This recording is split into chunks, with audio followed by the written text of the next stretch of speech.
Hello दोस्तों, CGPSC ई learn एक YouTube channel आप सभी का स्वागत है। आज हम पढ़ेंगे दहेज निषेध अधिनियम 1961 जो आगामी परीक्षा महिला पर्यवेक्षक के लिए बहुत ही इम्पोर्टेंट है। उसके सिलेबस में है, साथ ही साथ यह CGPSC मेंस के पेपर 7 है ना, उसमें भी इससे क्वेश्चन पूछे जाते हैं। जो महिला संबंधी अधिकार वाले पार्ट है ना, आपके पेपर 7 में उसमें भी ये क्वेश्चन बनता है। तो ये आपके दोनों के लिए इम्पोर्टेंट है।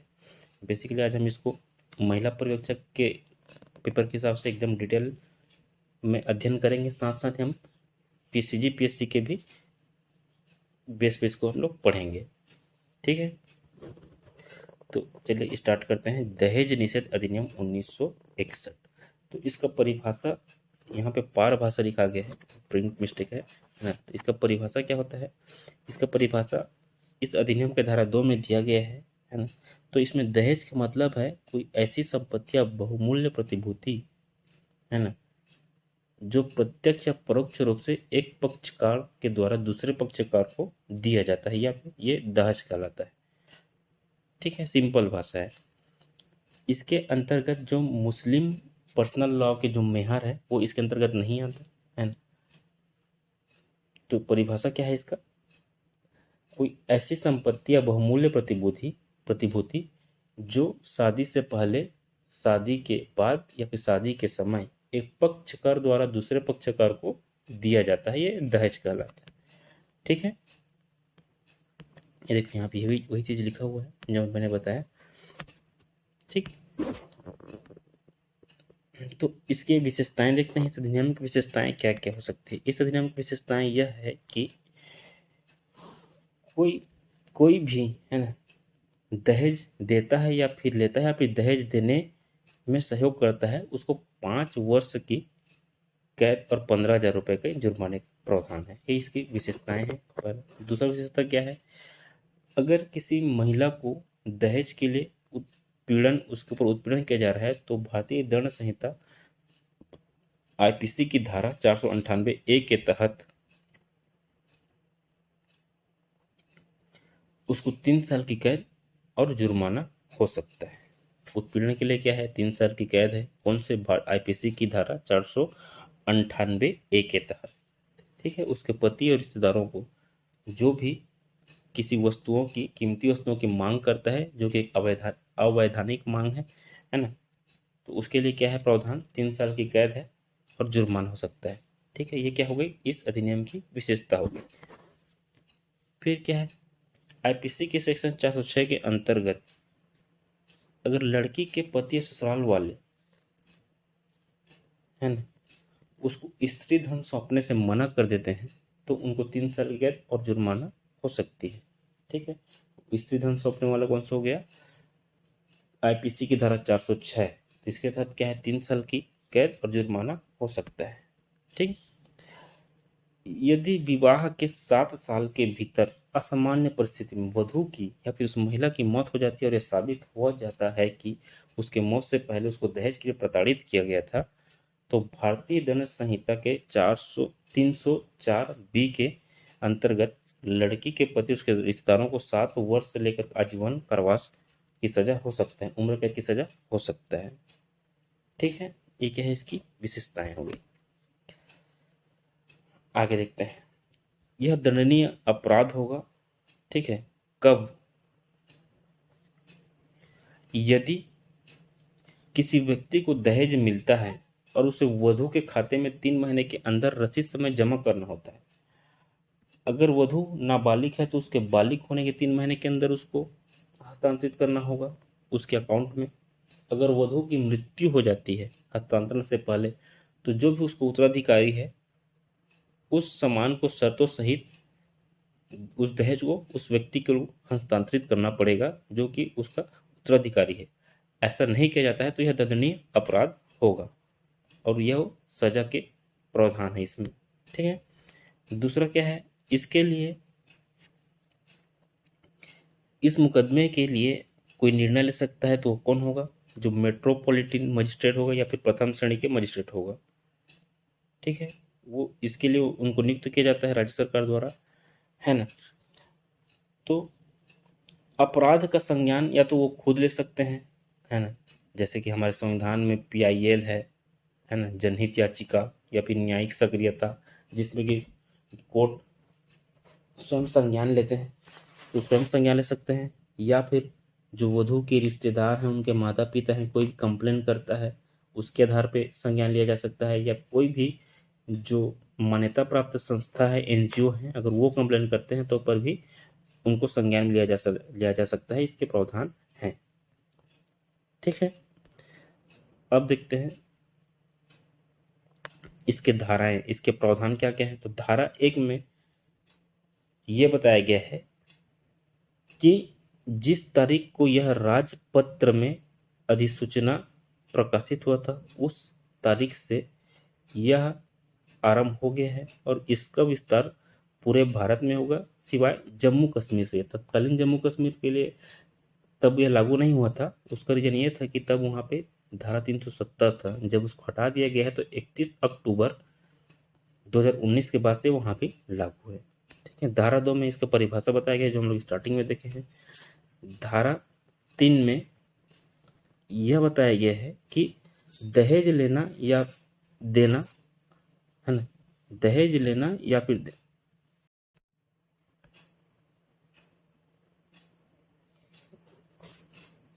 क्या है धारा 3 में, दहेज लेने या देने का अपराध करने वाले को कम से कम 5 वर्ष कारावास होगा।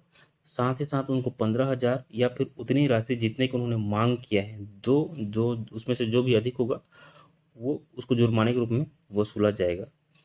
ठीक है, यदि शादी के समय उनको कोई उपहार दिया जाता है तो उसका एक नियमानुसार उसको सूची बनाना होगा, है ना, और वह सूची में के अंतर्गत आने वाला सामान दहेज के रूप में परिभाषित नहीं होगा।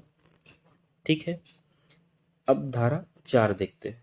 धारा 4 क्या बोलता है। धारा 4 ये बोलता है कि दहेज का अगर कोई मांग करता है तो उसको कम से कम 6 माह अधिकतम 2 वर्ष की सजा होगी और साथ साथ उसको 10,000 रुपये तक का जुर्माना भी होगा। ये किस में बोला गया है, धारा 4 में बोला गया है। अब देखते हैं धारा 4A। ठीक है, इसमें क्या है, मीडिया प्रकाशन संबंधित कुछ प्रतिबंध है। अगर उस मीडिया में अगर कुछ प्रकाशन करते हैं दहेज संबंधित, तो उसको कम से कम, दहेज संबंध मतलब खुद की संपत्ति के संबंधित में, तो उसको कम से कम 6 माह और अधिकतम 5 वर्ष की कारावास और 15,000 रुपये का जुर्माना हो सकता है। ये किसमें बोला गया है, धारा 4A में बोला गया है। ठीक, अब धारा 5 में क्या बोला गया है, दहेज देने या लेने के करार शून्य होना। दहेज देने या लेने के लिए करार शून्य होगा। धारा धारा 5 को हम इसके धारा 6 के साथ में प्रतिस्थापित कर दिया गया है, तो इसका कोई मतलब नहीं है। ठीक है, तो हम देखते हैं आगे धारा 6। धारा 6 क्या कहता है, यदि कोई दहेज, है ना, विवाहिता के अतिरिक्त अन्य किसी व्यक्ति द्वारा धारण किया जाता है तो दहेज प्राप्त करने के 3 माह के भीतर, है ना, उस औरत के नाबालिग होने की स्थिति में या उसके बालिग होने के 1 वर्ष के भीतर उसको स्थानांतरित कर देना चाहिए। अगर महिला की मृत्यु हो गई है और संतान नहीं है तो अभिभावक को दहेज स्थानांतरण किया जाएगा। यदि संतान को स्थानांतरण किया जाएगा। अगर ऐसा नहीं है तो वह दंडनीय अपराध है। ठीक है, कहने का मतलब है कि अगर दहेज दिया गया है तो उस वधू को स्थानांतरित करना पड़ेगा। अगर वह नाबालिग है तो उसको बालिग होने की स्थिति में उसको स्थानांतरित करना पड़ेगा, है ना। 3 माह के भीतर उसको स्थानांतरित करना पड़ेगा, है ना। उसके बालिग होने के 1 वर्ष के भीतर उसको स्थानांतरित करना पड़ेगा। यदि स्थानांतरित करने से पहले उस महिला की मृत्यु हो जाती है तो उसके जो उत्तराधिकारी हैं उनको स्थानांतरण करना पड़ेगा। अगर ऐसा नहीं करते हैं तो यह दंडनीय अपराध है। किसमें बोला गया है, धारा 6 में। जो इसके बाद हम लोग विशेषताएं में देखे हैं वही वाला है ये। ठीक है, फिर आता है क्या, धारा 7, अपराधों का संज्ञान। तो ये अपराधों का संज्ञान, जो इसकी विशेषता हम लोग देखे हैं कि इसमें मेट्रोपॉलिटन मजिस्ट्रेट होगा या फिर प्रथम वर्ग न्यायिक मजिस्ट्रेट होगा, है ना। इसके अतिरिक्त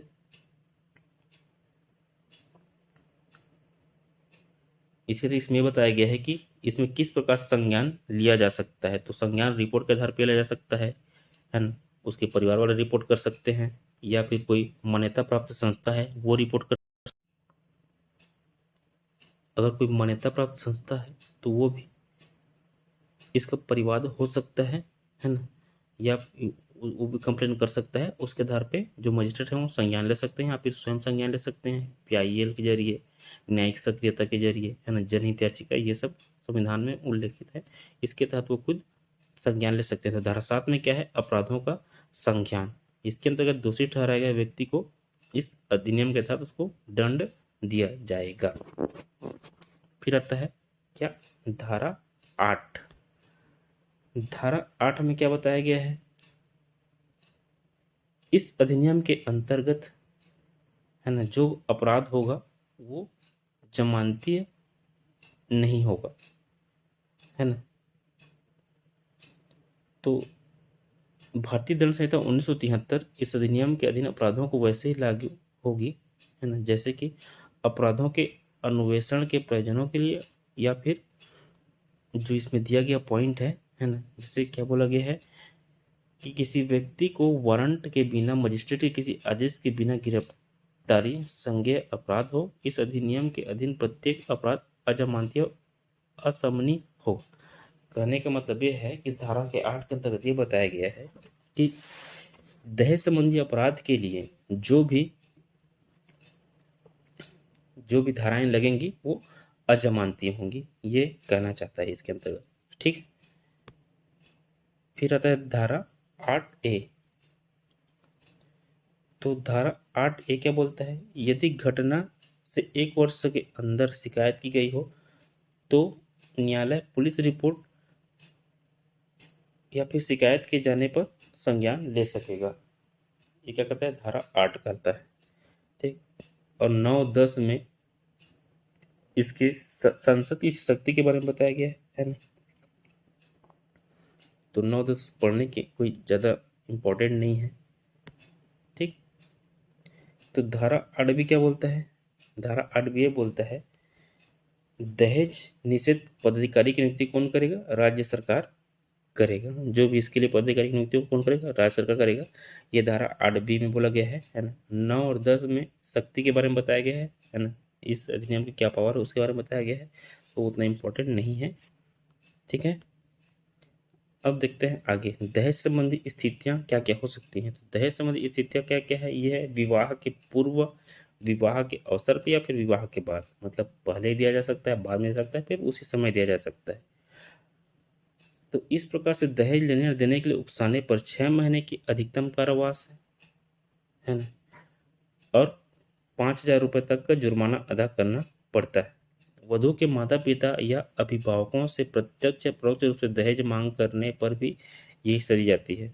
बाद में इस अधिनियम को संशोधित कर इस सजा को बढ़ाकर न्यूनतम 6 महीने और अधिकतम 10 साल सजा तय कर दी गई। वहीं जुर्माने को 10,000 रुपये कर दी गई है। ठीक है। अब 10,000 रुपये के साथ साथ, मतलब 10,000 रुपये या फिर दहेज में जितना मांग किया गया है उतना, दोनों में से जो ज़्यादा होगा वो जुर्माने, वो वही जुर्माना होगा। ठीक है। तो प्रारंभ में कितने था, 6 महीना और अधिकतम 5,000 रुपये था। अब उसको बढ़ा क्या कर दिया गया है, 6 महीने और अधिकतम 10 साल। ठीक है। वहीं जुर्माने को बढ़ाकर 10,000 रुपये या फिर जितना रकम मांगा गया है उतना, दोनों में से जो अधिक होगा वही जुर्माना होगा। ठीक है। ये कर दिया गया। तो वर्तमान में कितना है, 6 महीना अधिकतम 10 साल, और जो 10,000 या फिर जो भी दहेज मांगा गया है उतना रकम। ये क्या है, दंड संबंधी प्रावधान है। ठीक है। दहेज की स्थितियां हैं, विवाह के पूर्व, विवाह के अवसर पर, फिर विवाह के बाद। तो ये जो दहेज संबंधी स्थितियां हैं, धारा 3 और 4 के अंतर्गत, जो दहेज निषेध अधिनियम की धारा 3 और 4 है उसमें ये बताया गया है। ठीक। तो इसमें अब तक क्या क्या संशोधन हुए हैं, इसमें 2009 में राष्ट्रीय महिला आयोग ने इसमें कुछ संशोधन करवाया गया था। उनके द्वारा कुछ परिवर्तन करने के लिए प्रस्ताव लाए गए थे। इन सिफारिशों को विचार विमर्श किया गया था और 2010 की एक रूपरेखा तैयार किया और उसको संशोधित किया गया था। फिर 2005 में घरेलू हिंसा के लिए जो नियुक्त अधिकारी होंगे वो भी इसके लिए उनका भी दायित्व होगा दहेज सुरक्षा से संबंधित, है ना, 2005 में जोड़ा गया था। अब महिला जहाँ कहीं भी स्थायी रूप से रह रही हों, दहेज की शिकायत का दर्ज करने की अनुमति दी जाएगी। जहाँ से भी शिकायत कर सकते हैं, इसको भी उनमें जोड़ा गया है। दहेज देने के लिए कम सजा, दहेज लेने के अधिक दंड की व्यवस्था किया गया है। ठीक है, उसके अंतर्गत 1984 में भी इसको संशोधित किया गया है, जिसमें दहेज की जो परिभाषा है उसको धारा 2 को इसको कुछ संशोधित किया गया था। ठीक है, तो इसको संशोधन है, इसको पूछा जा सकता है एग्जाम में कितने बार हुआ है, तो 2009 में हुआ था राष्ट्रीय महिला आयोग द्वारा। 2005 की जो डोमेस्टिक वायलेंस एक्ट 2005 है उसमें जो अधिकारियों को नियुक्त किया जाता है वो उनका भी दायित्व इस दहेज सुरक्षा के लिए उनका भी दायित्व सुनिश्चित किया गया है। अब महिला कहीं से भी शिकायत दर्ज करा सकती है, ये पॉइंट से जुड़ा गया था। और दहेज देने के लिए कम और दहेज मांगने के लिए ज़्यादा दंड का प्रावधान किया गया है। 1984-86 में धारा 2 को भी परिभाषित किया गया है। ठीक है, तो ये था दहेज निषेध अधिनियम 1961।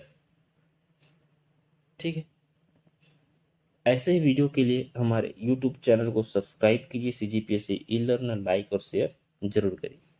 Thank you.